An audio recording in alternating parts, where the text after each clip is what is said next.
everybody, how we're doing today. We're just gonna go on a nice ride on a nice day today.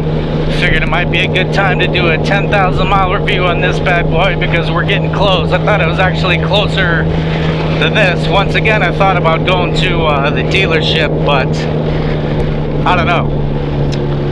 I'm kind of digging this bike. I don't really need anything right now. I probably should at least keep it another season. How can we put this? I'm hood rich, so I don't have any money, but I like nice things. So that's why I gravitate towards things that are kind of like this. I don't know how to want to put this, but the good cheap things, basically.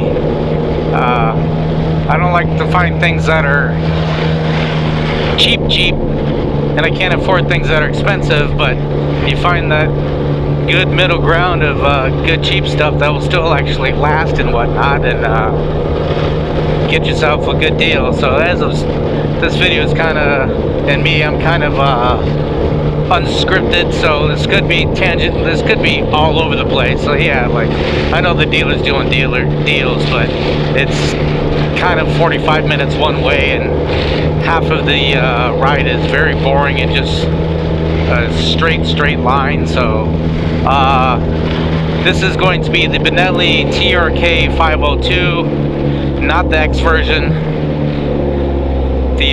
This is whatever, just normal. There isn't like an S or anything like that. It's just 502. That's it. So this is the TRK 502. As stated earlier, we're just under 10,000 miles. I got this used. It had about 8,200 miles on it, so I did not put on all of those miles, but I guess could speak from experience of what I've dealt with so far myself. And it could be stated, or it should be stated, that this is my first manual real motorcycle that I've owned. I've been on scooters basically my whole life. I did take the MSF course back in like 2011, I think it was 2011, 2012, somewhere around there. Like, my Facebook memories confused me because I thought I started riding in 2012, but looks like it was earlier than that.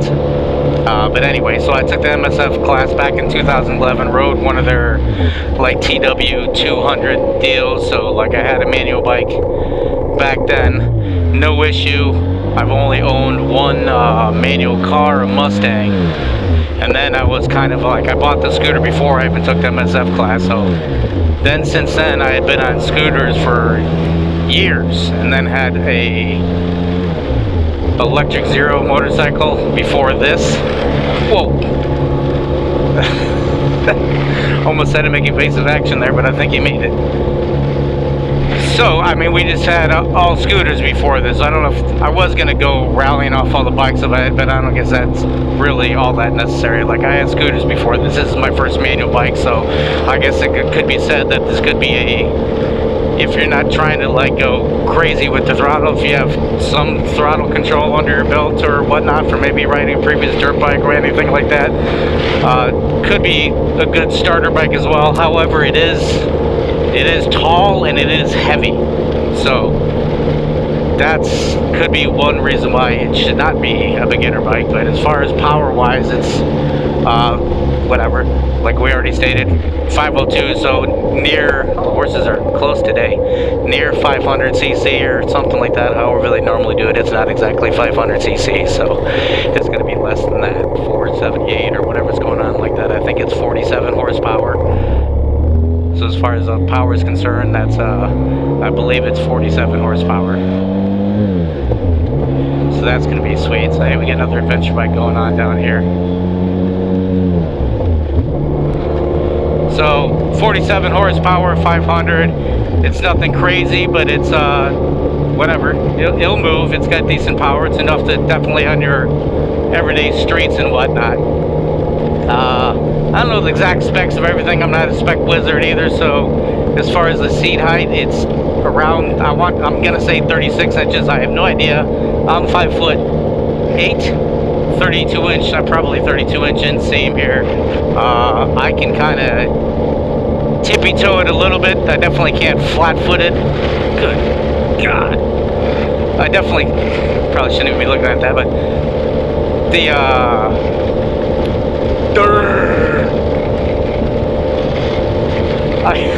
I'm on my tippy toes. And then obviously one pro tip for short riders, I guess, would be just don't fill your gas tank, because obviously when the gas tank is a lot fuller, this thing definitely is heavier to get up off of the kickstand or whatnot.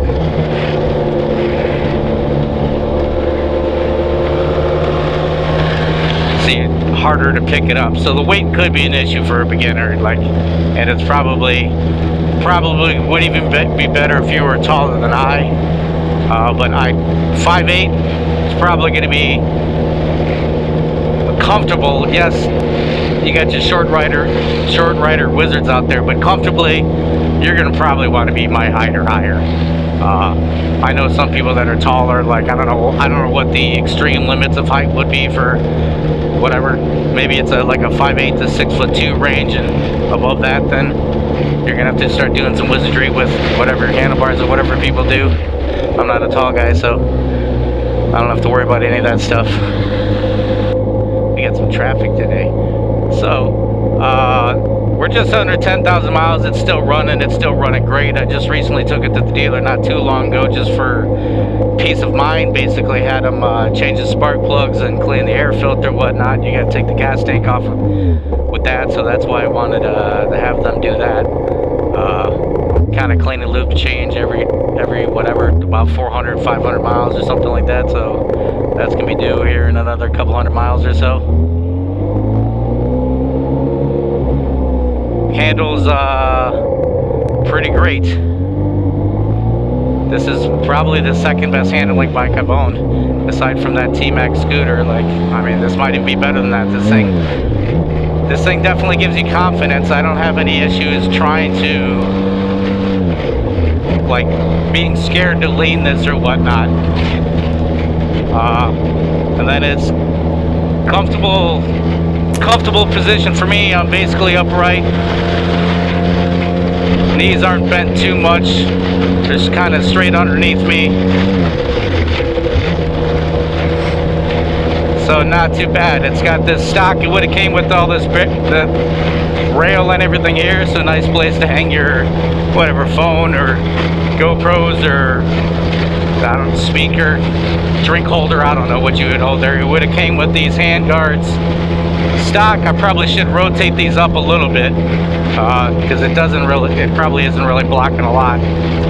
Rotate them a little bit more up, and then I probably should rotate my gear lever up a spline, but these are probably things I won't get around to. So, and then as far as like it shifts good, finds neutral easily, and once again, this is my first bike, remember that, and I was riding it for a long time where the friction point was like right there off the grip. It was barely there until I did start having problems getting neutral.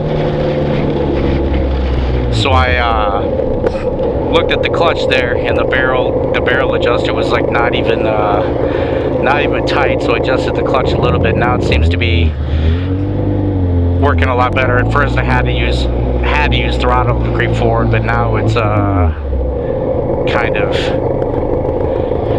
I think it's a little better. I should have gunned it before the semi came, but now it's a little bit better. It is still a little, I gotta let it out quite a bit, so that's probably, now I can definitely, two finger shifting. You gotta use 2 fingers on your clutch. Use however many fingers you want to use. But I mean, it runs pretty good. It sounds pretty good. I haven't done any, this isn't the one version kind of really forward, but I haven't done any real off-road or stuff like that. I probably could have gone again, or should go, because these guys are all turning right, even though they're going on the same street, but probably could beat them to the punch.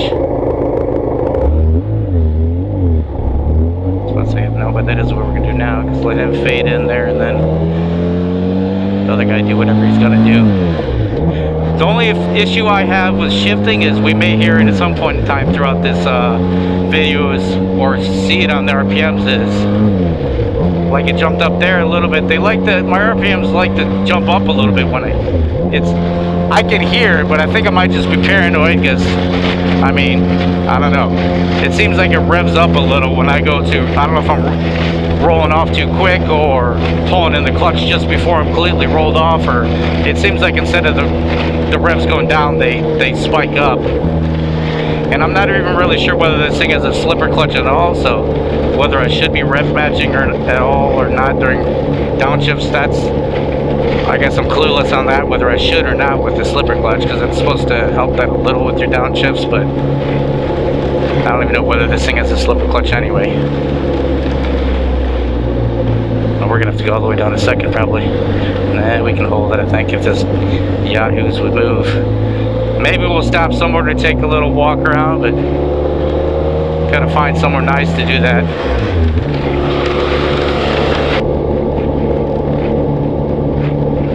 Then it, like I said, it handles beautifully. I think this one's got, and I've kind of, even though like the bikes that I've had that handle the best have had those tires on them, I've kind of disliked Pirelli tires because it's almost like they need perfect conditions to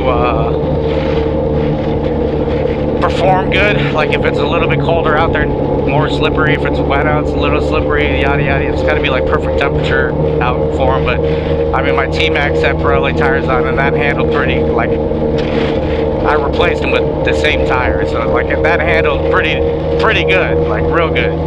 But I definitely like that one. I definitely could tell that like the difference in handling depending on the temperature outside. This thing, it kind of doesn't matter, and this one's got Pirellis on it too. It's got, I think it's Pirelli Scorpion Trail. I don't know if those are the stock tires that came on this bike, but that's what came on it. Like with the mileage, I would think that the previous owner would have probably replaced the tires once, but it looks, I can't find the date code on it. It looks like it does say 22 for the date code, so that would make sense too, because this is a 21 and probably replaced them once. So whether he replaced them with the stock tires, I'm not sure. I probably should look into that, but it handles pretty fantastic.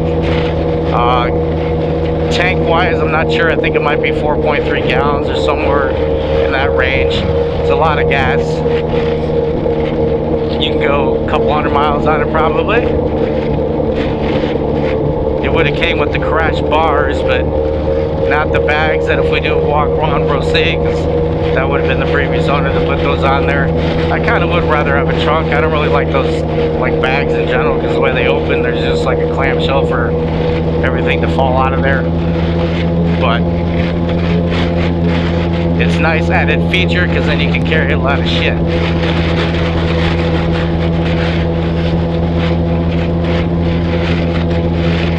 But virtually, Benelli, that's going to be your brand. That's kind of, that's your good middle ground. I don't know why Benelli hasn't given me any love with all the hundreds of videos I've produced, but my scooter I bought was $3,000 when I bought it brand new in 2018. I still have that. That's still awesome. I couldn't tell you how many miles I have on it. Hello again. I couldn't tell you how many miles I have on it because yeah, the speedometer went out in 2019 at 5,000 miles, so it says like 5,012 miles. Now it seems like I laugh about it. It seems like it's maybe it clicks over 1 mile every 1,000. I don't know. I probably do have probably 14,000 miles on that scooter, I'm guessing. This one's 10,000 miles. It's doing great. There was issues with the brakes when I first got it, but they fixed all that issue, and they're weak. The rear brake is weak unless you kind of jump on it. So that's another kind of good and bad with this. Like the brakes, they're not super powerful unless you really get into them. So they're kind of good in a way as far as progressive braking, because they're not going to bite at you as soon as you pull on that lever. Like you gotta put a little bit of progressive force in them for them to work. But once you start hammering into the brakes, they're pretty good brakes. We're not going to get an opportunity to stop, but we'll just keep on going through. Picture. I don't know where exactly we're going to go today, because like I said, I'm not going to go to the dealer. Long ride, unnecessary ride. They still got that Kymco AK550 scooter. That's a pretty sweet scooter, but I had minor issues with it, so I don't know if I want to bite the bullet on that. And it would probably be more expensive as well than this. Well, I know it would be, like, not by too much, but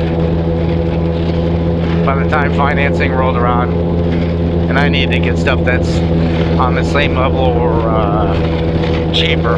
Plus, I'm kind of waiting for. They already got it on the website, so I didn't call it on there. I don't think they have them yet. I don't think anyone does in America yet. But the TRK 702s, it's like I'm kind of waiting on that, because then I'll probably just trade this up and get the 702.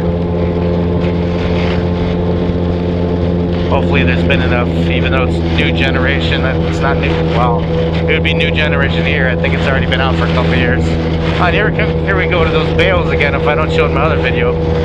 Or maybe we'll show it twice, because I saw these on the way to work. This is just kick ass. Bales for days.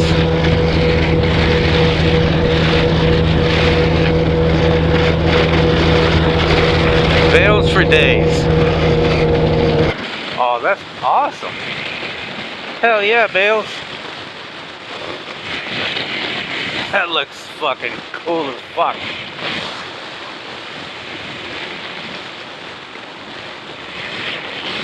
Couple huge fields full. Or it's kind of one big field, but they're off way out that way too where we can't see. Yes. Yes. That looks so good.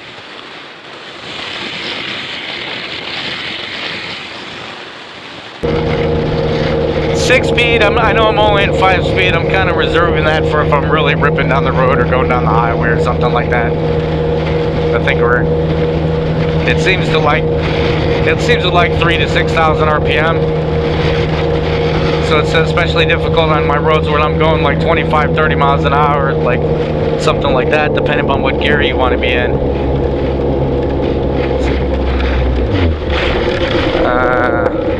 I don't know where I'm gonna go. Across the river. We gotta try and hit 10,000 miles, right? Of course, at this point, like, we'll probably be like, bam, skip to that and walk around and hopefully be close to there, but synthetic oil, it takes 10W40. I've been trying to use, liquid moly. I've been trying to use that because that's the gear oil that I use for my scooter, because it's the only one that I can find. There's like one type on Amazon, and that's it, of the correct weight that it needs to be. And it's obviously that scooter is still running and doing real great, so I figured maybe I'll get the same oil with this one. But that whole that shifting issue that I get seems to happen more when it's hot or it's hot out. So maybe that could even be something with the oil. Maybe the oil doesn't like real high temperatures, so maybe I should try out other oils. I don't know. Actually, we're gonna make another detour because it'll be a little bit funner.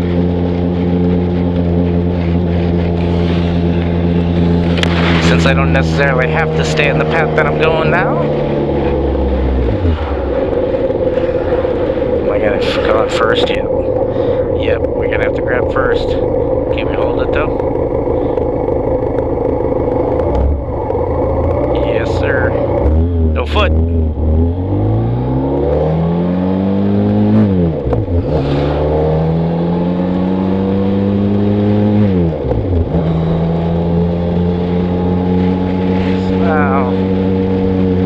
Still be able to go over the river because we're just going to kind of take a nice detour, come back to the same direction.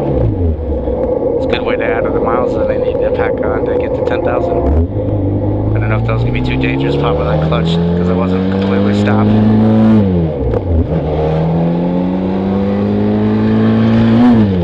Yeah, like I heard it there.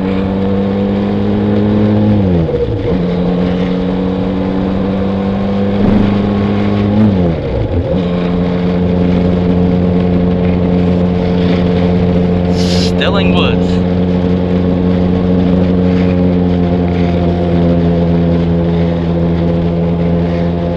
We got another couple nice curves this way, but as usual, we're always going to hit traffic wherever we are. Yeah. You're going too fast! You're going to kill yourself!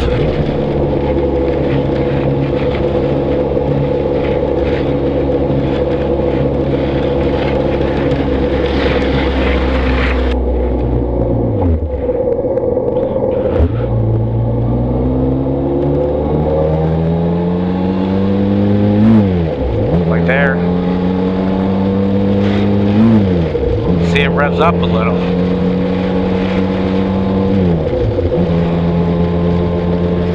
Unsure.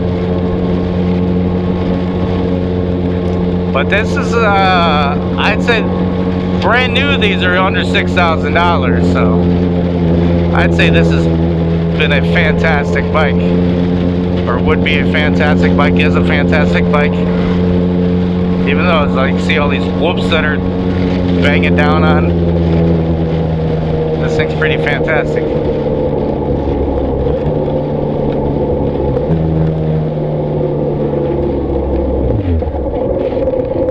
Pretty fantastic, eh?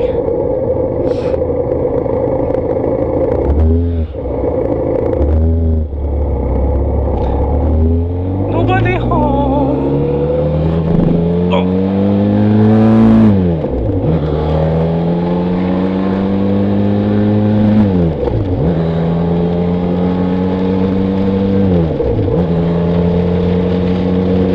Should I stay in fourth? Nah, we'll go up. Because we're going to have a stop sign at the end of the road anyway. But yeah, this has been a beautiful bike. I almost, like, before I even bought the scooter, I almost wanted to look into, was going to buy the Lancino 500. So that would kind of be basically the, I don't want to say the naked bike equivalent of this, but it would be the same motor and drivetrain, all that. Like, I even suspect that they put a Lancino rear brake on here because it looks different when it first got put on here, but they might have just turned the calipers black with newer versions of the TRK. But anyway, yeah, I almost got the Lancino 500, so that would be another kick-ass bike, because that looks like that's basically what that is. It'll be this engine, but in naked bike equivalent. Am I too far for this guy? Am I too far for this juke? Probably. But I gotta pull forward to see what traffic's coming anyway, eh? What traffic's coming anyway? They got a wide road. They got plenty of room.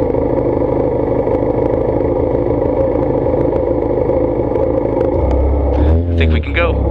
I think we can go now.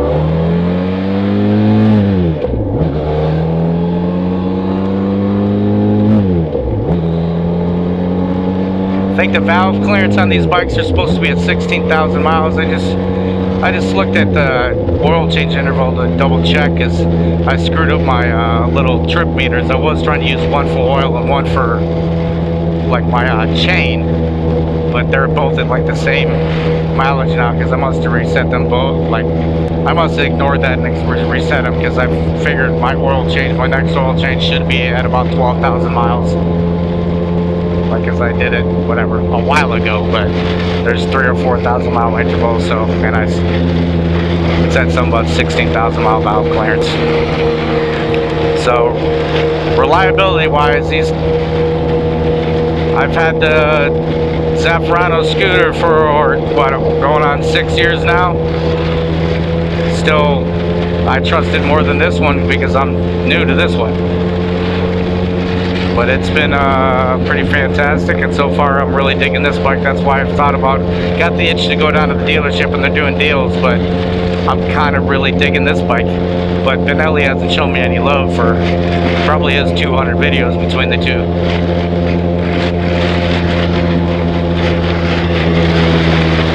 See if anyone's over the river.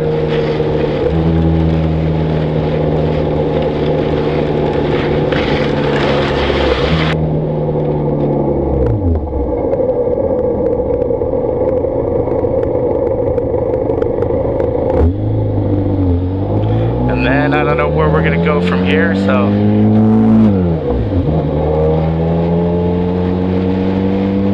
hopefully I'll find somewhere nice to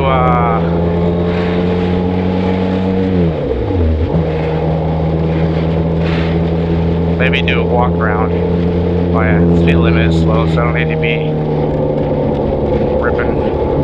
Well, I should be down a gear actually. Oh, there's no one on the river. Oh god. Nobody home. Yeah, it's getting a little warm.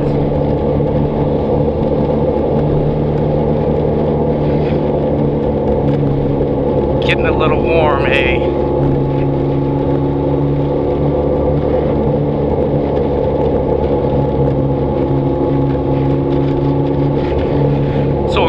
this roundabout, and then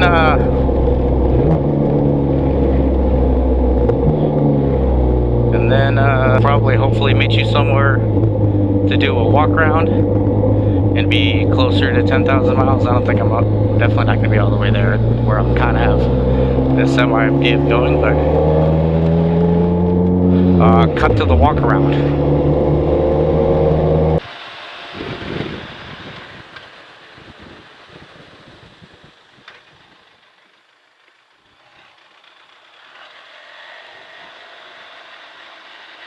No horses. What about mechanical horses? Gravel road, not too bad.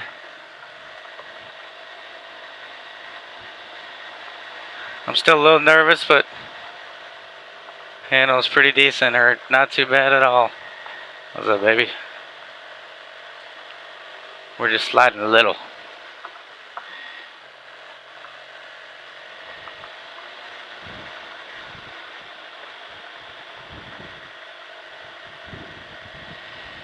See if we can't just stop for a moment.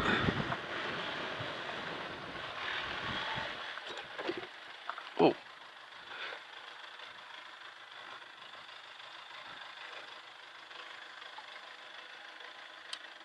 Alright, not where I was initially intending on going, but it's a park, so hey, how convenient. There's a stick there. Because I don't know how much I trust this gravel. So as long as we're still, yep, we're rock and roll. I might as well do a quick little walk around here. So as I said, TRK 502, somewhere around 500cc, about 47 horsepower. I think it's supposed to be a 14 and 42 sprockets, but not sure whether the previous owner already switched it. A lot of people switched it to the 15 tooth, but it seems to be not bad to me. I mean, whatever you see, 60, 70, we're still buzzing 5,000, 6,000 RPM, but bags would not have come with it. I think the rail on there would have, but not the bags. Those hand guards would have came with there. These bars would have came with it, not the lights. Where were they? Pirelli Scorpion Trail tires, I think there were. Yeah, Scorpion Trail 2 tires on it, so not too shabby. Kind of in pictures I hated this front end, but in person it's not quite as pronounced and ugly. So it's not too bad. I can live with it. You got dual discs on the front, single on the rear. I don't know if there's any fluid in my rear reservoir or not, but like I said, I had an issue in the beginning when the brake was locking up, and they fixed it, and I don't want to tempt fate by putting stuff in there because it works. So I don't necessarily want to I've just learned a lot more to use my front brake, as most people do say. Like coming from scooters, I was a shit ton of rear brake. So we got the old side over there. Does have a luggage rack on it, LED lighting. All of your switchgear lights up blue. We can't show you that now because it's daytime. Maybe I don't think I have any clips, and I'm not going to wait till tonight to turn this thing back on to show you blue lights in my ugly garage. But all of the surrounding switchgear glows blue, including this little aftermarket thing that the previous owner put in. It's kind of a cool touch that he did that, because this glows blue as well. But hey, I forgot to turn them off. But this switch and this switch are accessory switches that you can wire things to. I think that's supposed to be your higher power one, and that's supposed to be your low power one. You got the high beam flasher, high beam, low beam, turn signals, whatever, on, off, starter, horn, no, starter, hazards, whatnot. So gas cap, this style gas caps I hate. It completely comes off here, which is probably maybe better than the ones that just flip back, but I don't know why I can't stand these things. And then it's got a sight glass for, you can see it down there, it's got a sight glass for the oil. I can't stand that either. I'd rather have a dipstick. But other than that, this bike has been pretty awesome. So I think that will bid you guys for adieu, and This is whether or not 10,000 mile review, whether or not Benellis are reliable, whatever I titled the video. But thank you all for watching. Please like, subscribe, and comment. And I'm going to go home and eat a delicacy of bologna sandwiches, because as I spoke before, hood rich. my man is poor. Especially right now until I get paid in a couple of days. I just had to re-register this and my van, so that was a lot of money. Alright, peace out. Bye-bye. Alright, well that was whatever it serves of it if I'm going to use any of that or whenever I use any of that. So thank you all much. Thank you all for watching. Please like, subscribe, and comment, and see you later. Bye.